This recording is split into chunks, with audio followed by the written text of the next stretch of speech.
Good evening all the students.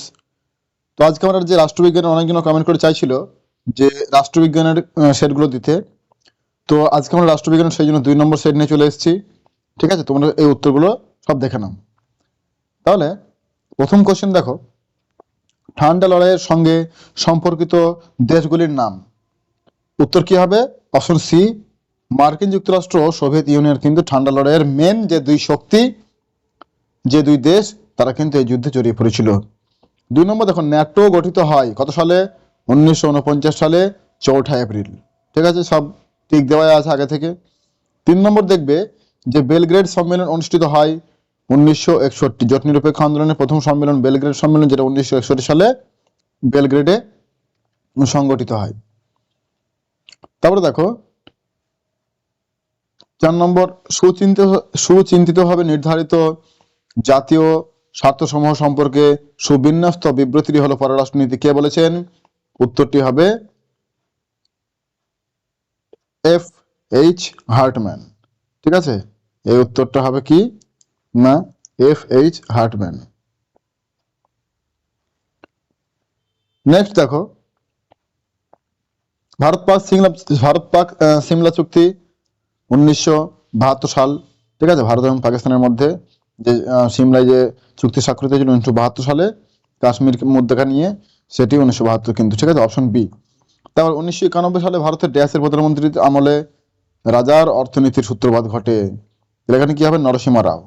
ঠিক আছে, সঠিক উত্তর 1991 সালে কিন্তু নরসিংহ রাও প্রধানমন্ত্রী। 7 নম্বর, সমৃদ্ধ জাতিপুঞ্জের পূর্ববর্তী সংস্থাটির নাম।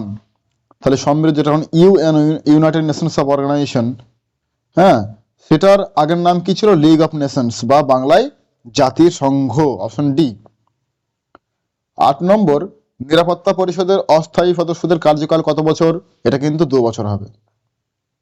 এবং নিরাপত্তা পরিষদ যারা স্থায়ী সদস্য, সেই 5টা, হ্যাঁ, মার্কিন যুক্তরাষ্ট্র, Soviet union, great Britain, France, চীন। ঠিক আছে, এই যে 5টা রাষ্ট্র, এই 5টা রাষ্ট্র কিন্তু এরা হচ্ছে স্থায়ী, এবং যারা অস্থায়ী টোটাল 15টা হয়, তার মধ্যে এই অস্থায়ীগুলোর 2 বছর করে মেয়াদ। তাহলে দেখো 9 নম্বর, জাতিপুঞ্জের মহাসচিব নিরাপত্তা পরিষদের সুপারিশ অনুসারে ড্যাশের দ্বারা নির্বাচিত হন। সঠিক উত্তর সাধারণ সভা দ্বারা নির্বাচিত হন।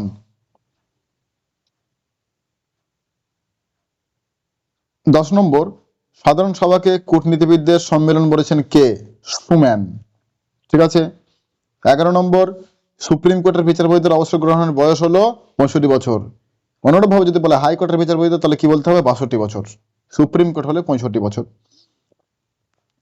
12 নম্বর, পশ্চিমবঙ্গের লোক আদালত গঠিত হয় কত সালে? 1987। ঠিক আছে।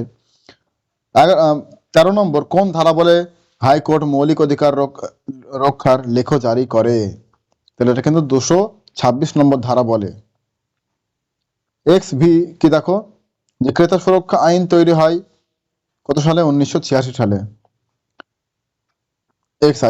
XVটা দেখো, কলকাতা হাইকোর্টের এলাকা রয়েছে ড্যাশ পর্যন্ত, আন্দামান ও নিকোবর দ্বীপপুঞ্জ পর্যন্ত কিন্তু। ঠিক আছে। তারপর দেখো XVI, ভারত বিচার বিভাগীয় পর্যালোচনা অধিকার আছে সুপ্রিম কোর্টের, জুডিশিয়াল রিভিউ। ঠিক আছে। XVI দেখো, ভারতের রাষ্ট্রপতি কর্তৃক লোকসভায় মনোনীত সদস্যরা সংখ্যা 2।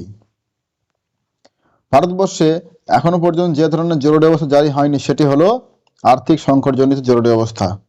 ঠিক আছে, ফাইন্যান্সিয়াল ইমার্জেন্সি, যেটা 360 নম্বর ধারা। তারপরে দেখো XIV, রাজ্যসভা কোনো বিলকে কতদিনের মধ্যে মতামত সহ লোকসভায় ফেরত পাঠাতে বাধ্য থাকে? এটা হবে অনলি 2 উইকস, মানে 14 দিন। ঠিক আছে। এরপর দেখো, যে বিধানসভার সদস্য হতে গেলে ন্যূনতম বয়স হতে হবে কত? 25 বছর। বিধানসভার সদস্য মানে MLA, member of legislative assembly. XXI, পৌরসভা নির্বাচিত প্রতিনিধিদের কি বলা হয়? কাউন্সিলর। পশ্চিমবঙ্গে পৌর আইন প্রণীত হয় কত খ্রিস্টাব্দে? 1993 খ্রিস্টাব্দে। পঞ্চায়েত সমিতির সভা পরিচালনা করেন কে? সভাপতি। পশ্চিমবঙ্গের ন্যায় পঞ্চায়েত এখনো প্রতিষ্ঠিত হয়নি। এই গেল আমাদের MCQ।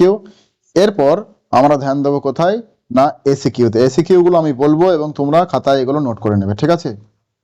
দেখো, সল্ট এর পূর্ণ রূপ কি? 1 নম্বর কোশ্চেন, সল্টের পূর্ণরূপ স্ট্র্যাটেজিক আর্মস লিমিটেশন টক্স। ঠিক আছে, আমি ডিসপ্লেতে তোমাদের লিখে দিচ্ছি, তোমরা দেখে নেবে।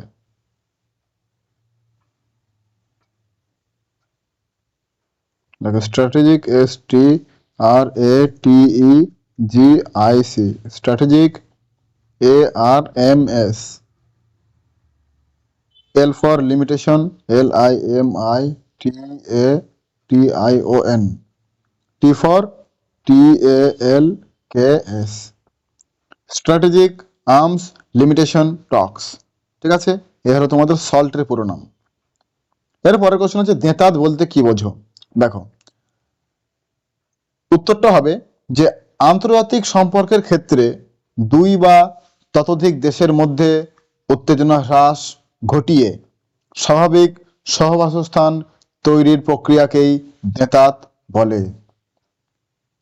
2 নম্বর কোশ্চেন দেখো, সুয়েজ সংকট কবে দেখা দেয়?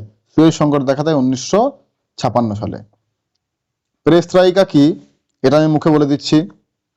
দেখো, উত্তরটা হবে আর্থিক ও সামাজিক সংস্কার করার উদ্দেশ্যে 1990 সালে রাশিয়ার রাষ্ট্রপ্রধান মিখাইল গর্বাচেভ যে পুনর্গঠনের প্রক্রিয়ার কাজ শুরু করেন তাই ছিল তা পেরেস্ত্রাইকা নামে পরিচিত ছিল। এবার দেখো, ব্রিক্স কি? ব্রিক্স, প্রথমে এর 5টা যে রাষ্ট্রের নাম লিখতে হবে। B for Brazil, BRAZIL, R for Russia, RUSSIA, I for India, INDIA, C for China, CHINA, এবং S for south Africa, SOUTA, south, AFRICA। এই যে 5টা দেশ, এই যে 5টা দেশ, এই 5টা দেশের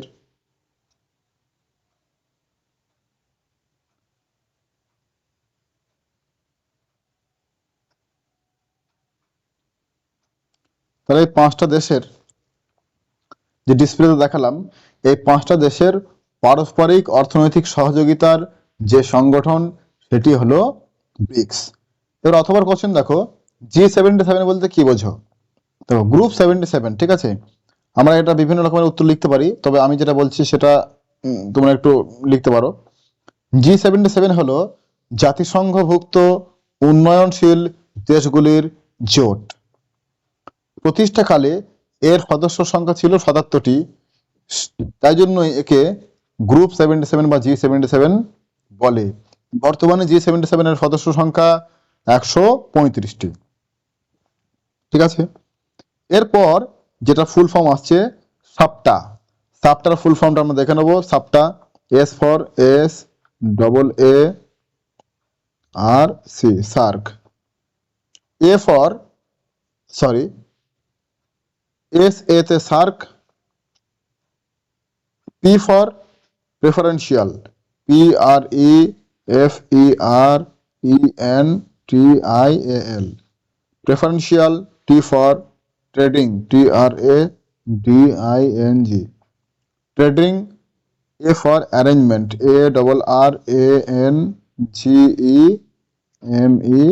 ARRANGEMENT। তাহলে কি হলো সাপটা? SA for SARC, P for preferential, T for trading, A for arrangement। ঠিক আছে, এরপর দেখো যে সার্ক গঠনের প্রস্তাব কে প্রথম দিয়েছিলেন? সার্ক গঠনের প্রস্তাব দিয়েছিলেন বাংলাদেশের তৎকালীন রাষ্ট্রপতি বা বাংলাদেশের প্রাক্তন রাষ্ট্রপতি জিয়াউর রহমান। এবার দেখো, অথবা সম্মিলিত জাতিপুঞ্জের দিবস রূপে বছরের কোন দিনটি পালিত হয়? খুব ইম্পর্টেন্ট কোশ্চেন, এটা হবে 24 অক্টোবর। 24 অক্টোবর কিন্তু সম্মিলিত জাতিপুঞ্জ দিবস বা ইউএনও দিবস হিসেবে পালন করা হয়। এরপর দেখো, সম্মিলিত জাতিপুঞ্জের 193তম সদস্য রাষ্ট্রের নাম কি? সেটা হবে দক্ষিণ সুদান। সুদান, এটা আফ্রিকার একটা দেশ, 193তম সদস্য। নিরাপত্তা পরিষদের একটি দুর্বলতা উল্লেখ করো, আমি বলে দিচ্ছি দেখো। ভেটো ব্যবস্থার প্রচলনের ফলে শান্তি ভঙ্গকারী রাষ্ট্রের বিরুদ্ধে শাস্তিমূলক ব্যবস্থা গ্রহণে ব্যর্থতা, এটাই হলো নিরাপত্তা পরিষদের একটি দুর্বলতা। অথবা কোশ্চেন, নিরাপত্তা পরিষদে কোন কোন দেশ ভিটো ক্ষমতা প্রয়োগ আছে, মানে প্রয়োগের ক্ষমতা আছে, এটা আমি তোমাদেরকে আগেও বলেছি, আরেকবার বলে দিচ্ছি যে যে স্থায়ী 5টা দেশ, বিগ 5, মার্কিন যুক্তরাষ্ট্র, সোভিয়েত ইউনিয়ন, যদি এখন তার নাম রাশিয়া হয়ে গেছে, তাহলে মার্কিন যুক্তরাষ্ট্র, রাশিয়া, গ্রেট ব্রিটেন, ফ্রান্স আর চীন, এই 5টি দেশ কিন্তু ভিটো ক্ষমতা প্রয়োগ করার ক্ষমতা আছে। আইএক্স দেখো, সম্মিলিত জাতিপুঞ্জের স্থায়ী সচিবালয় কোথায় অবস্থিত? মার্কিন যুক্তরাষ্ট্রের শহর নিউ ইয়র্কে কিন্তু সম্মিলিত জাতিপুঞ্জের স্থায়ী সচিবালয় অবস্থিত। অথবা কোশ্চেন, আন্তর্জাতিক বিচারালয় কোথায় অবস্থিত? আন্তর্জাতিক বিচারালয় নেদারল্যান্ডের দ্য হেগ শহরে অবস্থিত।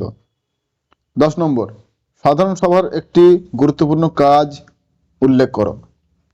সাধারণ সভার একটি গুরুত্বপূর্ণ কাজ হলো যে আন্তর্জাতিক শান্তি বজায় রাখা, ঠিক আছে, এটা হলো মেন কাজ, আন্তর্জাতিক কোনো সংঘাতের মীমাংসা করা এবং শান্তি বজায় রাখা। এরপর দেখো যে ভারতীয় বিচার ব্যবস্থা যে কোনো একটি বৈশিষ্ট্য উল্লেখ করো। দেখো, ভারতীয় বিচার ব্যবস্থা এক ও অখণ্ড দেওয়ানি বিধি চালু আছে, এটা একটা খুব বড় ভারতীয় বিচার ব্যবস্থার একটা বৈশিষ্ট্য। অথবা দেখো, ভারতের সংবিধানের কত নম্বর ধারায় বলা হয়েছে প্রতিটি রাজ্যে একটি করে হাইকোর্ট থাকবে? তাহলে এটাও সঠিক উত্তর কে যাবে? 214 নম্বর ধারায়। এরপরের কোশ্চেন দেখো, গণ আদালতের কার্যাবলী। গণ আদালতের মূল কাজ হলো বাদী বিবাদী উভয় পক্ষের বক্তব্য শুনে, বাদী ও বিবাদী উভয় পক্ষের বক্তব্য শুনে একটি পারস্পরিক সমঝোতে আসার চেষ্টা করাই হলো গণ আদালতের প্রধান কাজ।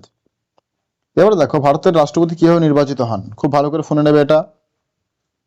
একক হস্তান্তরযোগ্য সমানুপাতিক প্রতিনিধিত্বের নীতির ভিত্তিতে গোপন ভোটের দ্বারা এক নির্বাচক সংস্থা কর্তৃক পরোক্ষ পদ্ধতিতে নির্বাচিত হন ভারতের রাষ্ট্রপতি। এরপর বলেছে ভারতের রাষ্ট্রপতি কোন পদ্ধতিতে পদচ্যুত হন? ভারতের রাষ্ট্রপতি ইমপিচমেন্ট পদ্ধতিতে কিন্তু পদচ্যুত হয়ে থাকেন। XIVর কোশ্চেন দেখো, কেন্দ্রীয় মন্ত্রিসভার যে কোনো একটি কাজ উল্লেখ করো। কেন্দ্রীয় মন্ত্রিসভা সরকারের আভ্যন্তরীণ এবং বৈদেশিক নীতি নির্ধারণ করে এবং তা পার্লামেন্টে সংখ্যাগরিষ্ঠতার মাধ্যমে তা বাস্তবায়িত করে। জেলা পরিষদের আয়ের দুটি উৎস। দেখো, জেলা পরিষদের আয়ের দুটি উৎস কি হবে? যানবাহন, খেয়াঘাট, সেচ প্রভৃতি থেকে সংগৃহীত কর, এটা একটা গেল। দ্বিতীয় নম্বর হবে সরকারি ঋণ ও আর্থিক সাহায্য। XVI এর কোশ্চেনে দেখো, গ্রাম সংসদ কি? আমি বলে দিচ্ছি, গ্রাম পঞ্চায়েতে প্রতিটি নির্বাচনী এলাকায় প্রত্যেক ভোটদাতা সংশ্লিষ্ট গ্রাম সংসদের সদস্য বলে বিবেচিত হয়। পঞ্চায়েতের হাতে গ্রাম সংসদের সভা ডাকার দায়িত্ব অর্পণ করা হয়েছে। লাস্ট কোশ্চেন আমাদের আজকের এসিকিউ, ন্যায় পঞ্চায়েত বলতে কি বোঝো? দেখো, গ্রাম স্তরে ছোটখাটো দেওয়ানি ও ফৌজদারি মামলাগুলির নিষ্পত্তির জন্য তৃণমূল পর্যায়ে গঠিত একটি স্বায়ত্তশাসিত সংস্থা হলো ন্যায় পঞ্চায়েত। গ্রাম পঞ্চায়েত দ্বারা নির্বাচিত 5 জন সদস্যকে নিয়ে এই ন্যায় পঞ্চায়েত গঠিত হয়। তাহলে এই ছিল আজকে আমাদের সেকেন্ড পার্ট রাষ্ট্রবিজ্ঞানের। যদি ভালো লাগে অবশ্যই তোমরা লাইক করে দেবে এবং কমেন্ট করবে, ঠিক আছে? তোমাদের জন্য এগুলো সব কষ্ট করে বানানো হচ্ছে।